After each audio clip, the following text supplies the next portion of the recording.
स्वागत है आपका एनालिसिस विद दर्शन में। आज हम बात करेंगे कर्नाटक चुनाव के रिजल्ट आने के बाद आने वाली कांग्रेस के लिए आने वाली समस्याओं के बारे में। हाल ही में कर्नाटक चुनाव का रिजल्ट आया है। कर्नाटक की टोटल 224 विधानसभा सीटों में से 135 सीटों पर कांग्रेस ने जीत दर्ज की है। कांग्रेस ने बहुमत के साथ जीत दर्ज तो कर ली, पर इसी जीत के साथ कांग्रेस के सामने चुनौती आई है। पहली सबसे बड़ी चुनौती सीएम किसको बनाया जाए। सीएम सिद्धारमैया को बनाए या फिर डीके शिव कुमार, दोनों ही कर्नाटक के कद्दावर नेता है। इसके इस विषय में निर्णय तो कुछ समय में हो जाएगा कि लगभग सिद्धारमैया का सीएम बनना तय है। परंतु कांग्रेस के सामने इस सीएम वाली चुनौती के बाद एक और नई चुनौती सामने आ गई है। हाल ही में कर्नाटक के सुन्नी वक्फ बोर्ड के अध्यक्ष मौलाना शफी साद ने अपनी नई मांग रख दी है कांग्रेस के सामने। मौलाना शफी साद ने अपनी मांग रखते हुए कहा है कि कर्नाटक सरकार में एक तो डिप्टी सीएम तथा 5 अन्य मंत्री मुस्लिम बनाया जाए, तथा जो अन्य 5 मंत्री बनाए जाएंगे उनको वित्त, राजस्व तथा गृह विभाग जैसे महत्वपूर्ण विभाग दिए जाए। यह मांग रखते हुए मौलाना साहब ने कहा है कि कांग्रेस ने 15 सीटों पर मुस्लिम उम्मीदवारों को टिकट दी थी।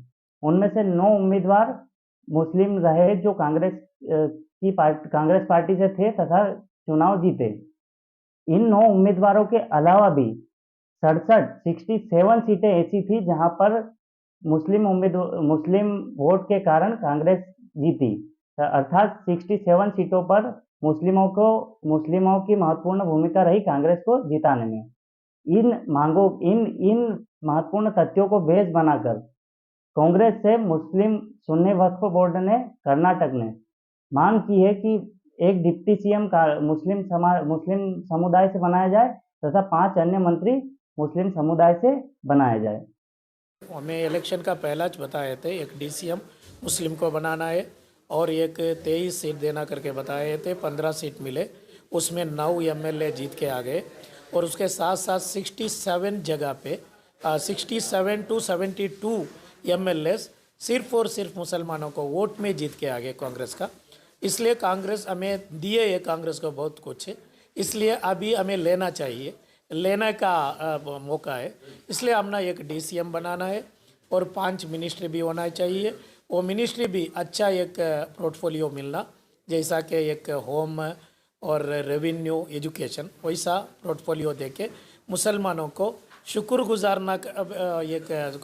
अदा करने का भी कांग्रेस पार्टी का बहुत बड़ा एक जिम्मेदार बनते।